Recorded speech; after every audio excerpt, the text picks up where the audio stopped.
As a heart surgeon at the Mayo Clinic for 30 years, I saw cases every day that could have meant life or death. I really have held hundreds of human hearts in my hands.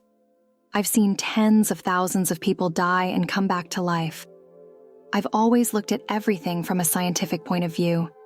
I should also say that I was a firm believer in no gods. When I was teaching, I would tell my students that when the brain stops getting air, any thoughts or feelings are just neurons firing for the last time. I was totally wrong. I'm still a scientist, though. I still believe in facts and making sense of things.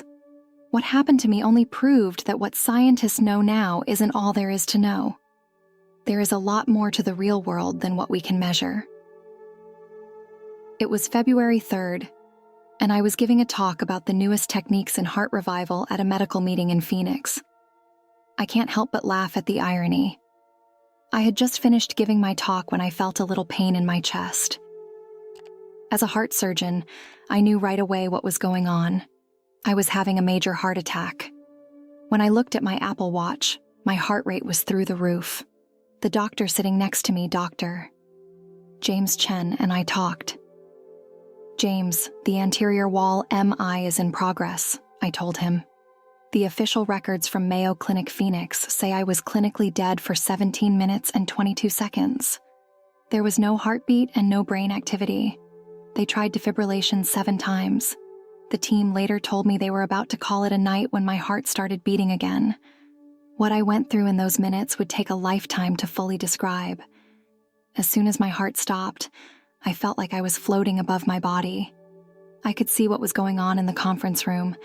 I could see my coworkers working on me, hear Dr. Sarah Williams calling for epinephrine, and see the cardiac monitor showing asystole, flatline.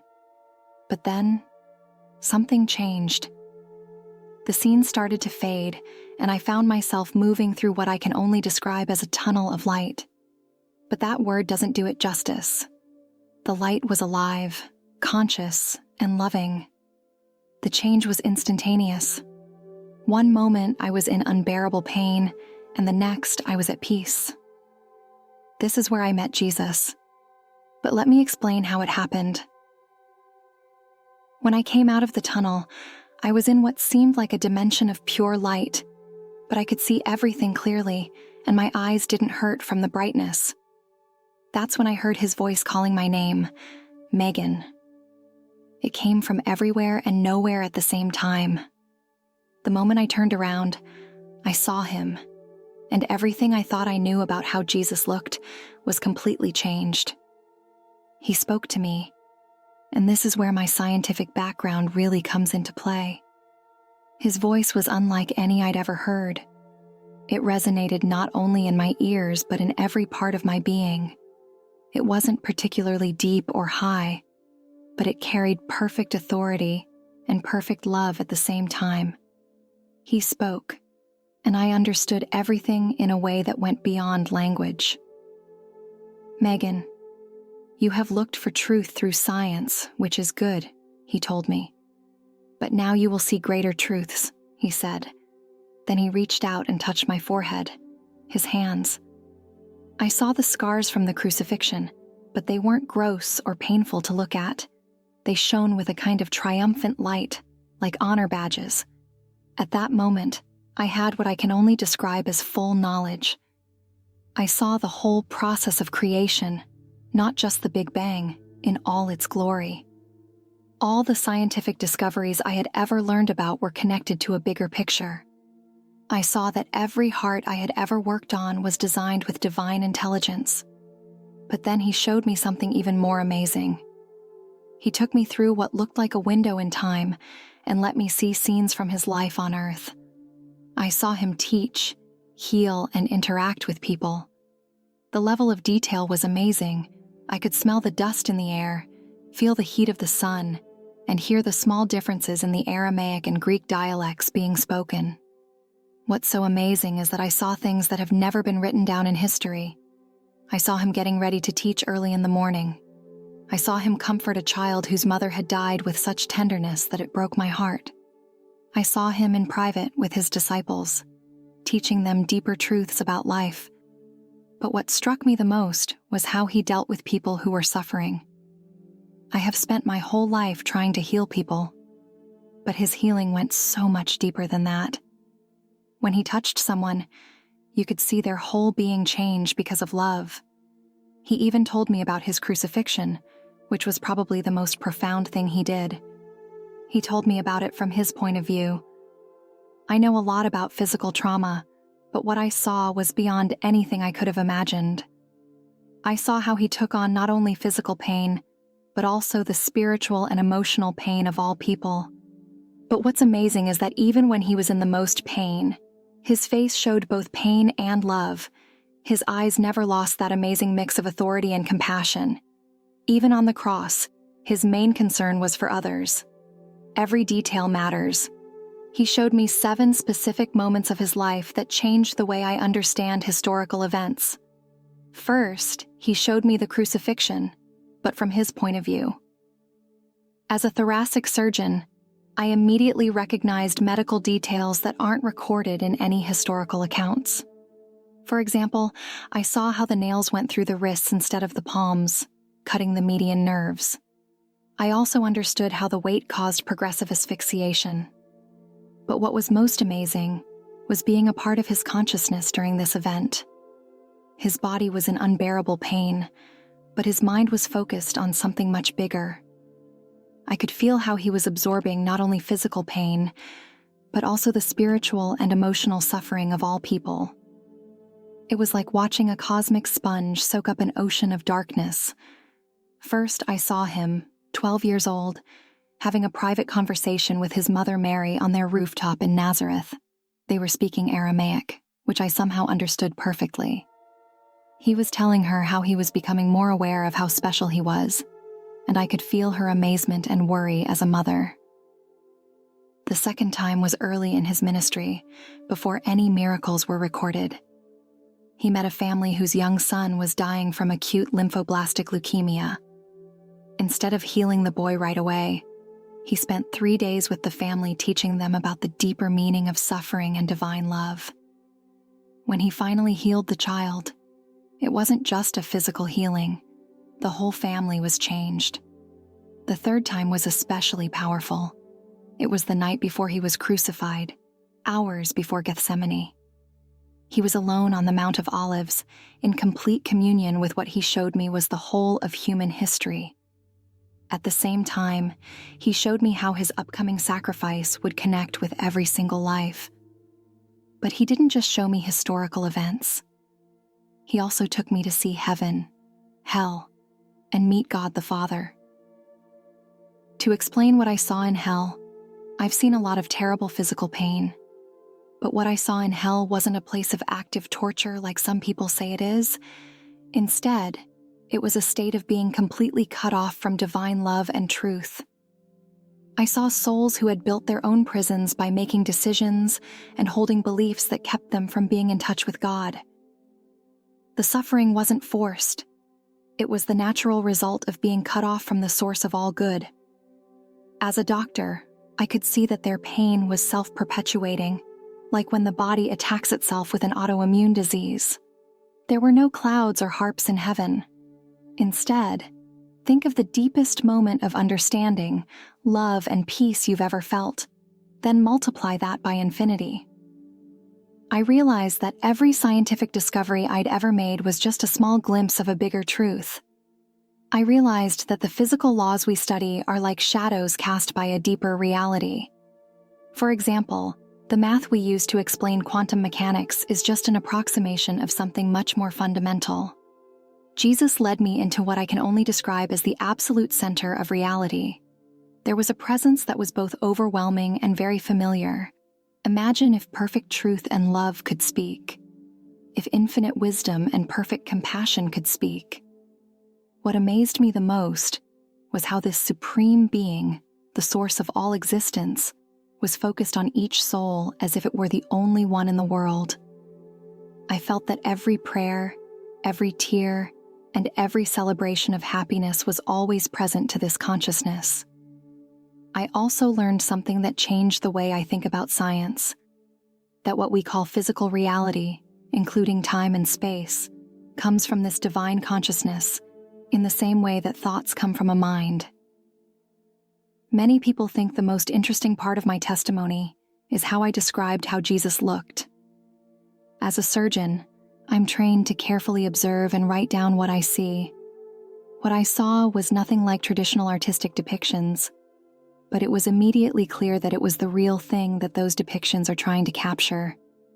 He stood in front of me, and the first thing that struck me was his height. He was of average build, but his presence filled the room. His build was athletic, but not imposing, like someone who had worked as a carpenter and walked a lot during his ministry. His skin was light olive, like the skin of modern Middle Eastern people who spend time both inside and outside.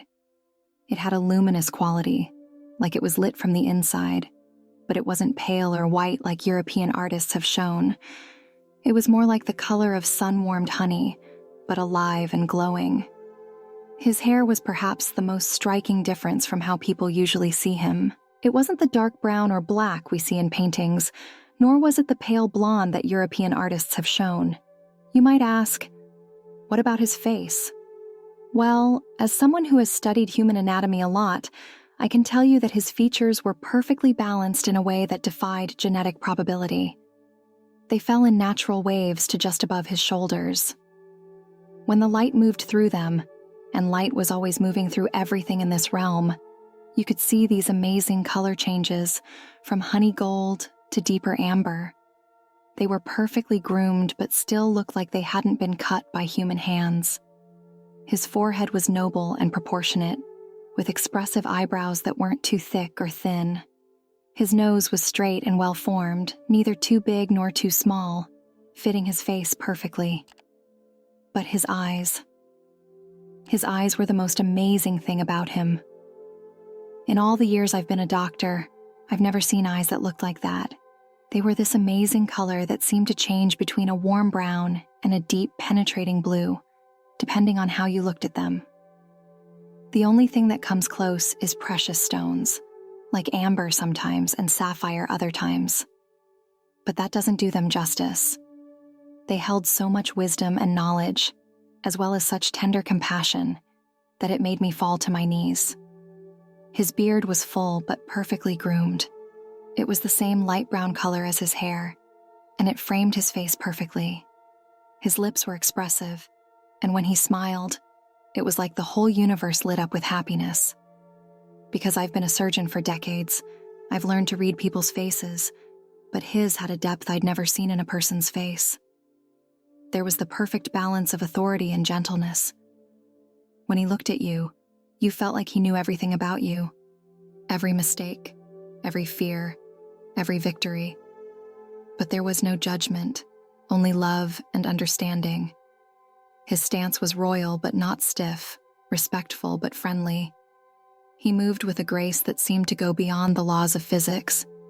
Every move he made was purposeful and beautiful, but it felt completely natural. His simple but spotlessly clean clothes were a smooth robe made of a material I can't even describe. It wasn't silk, linen, or any other fabric I know, but it moved like living light. The color was mostly white, but not a harsh hospital white. It was more like the color of morning sunlight.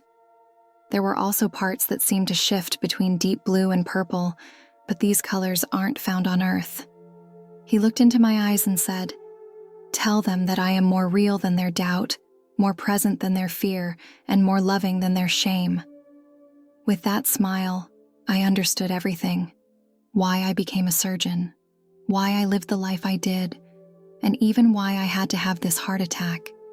He also taught me about time, showing me that what we think of as linear time is actually part of a bigger reality. He showed me that every prayer, every tear, and every joy exists in what he called the eternal now. He told me it wasn't my time yet, saying, "You have been a healer of hearts in the physical realm."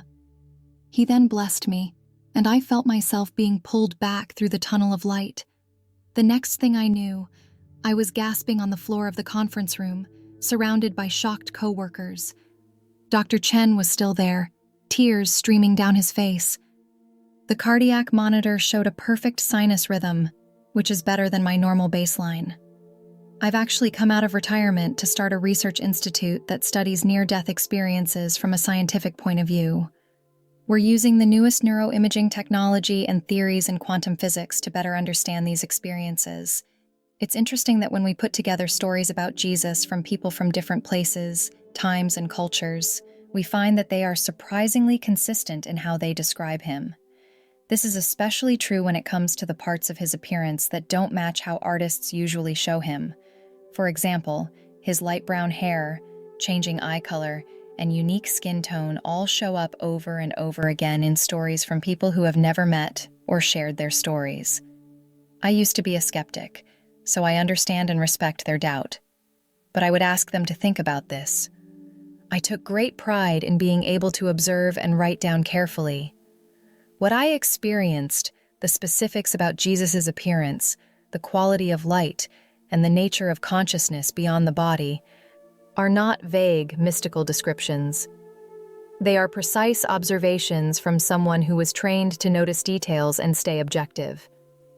The fact that these same specifics, his light brown hair with golden highlights, eyes that shift between brown and blue, the quality of his skin tone, his average height, and the perfect proportions across cultures and times, should interest any serious researcher. Nothing has changed, and everything has changed after what I went through. I still look at life with the same critical mind. At heart, I'm still a surgeon. That our physical world is only the surface of something much deeper.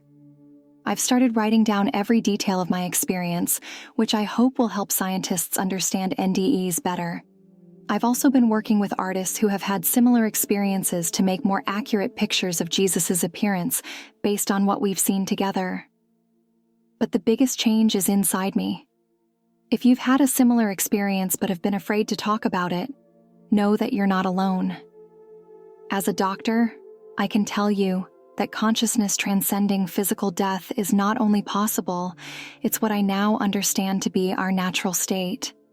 And for those who haven't had such an experience, the Jesus I met, with his light brown hair, his amazing eyes that changed between amber and blue, his perfect proportions, and his overwhelming love is more real than anything in this physical world.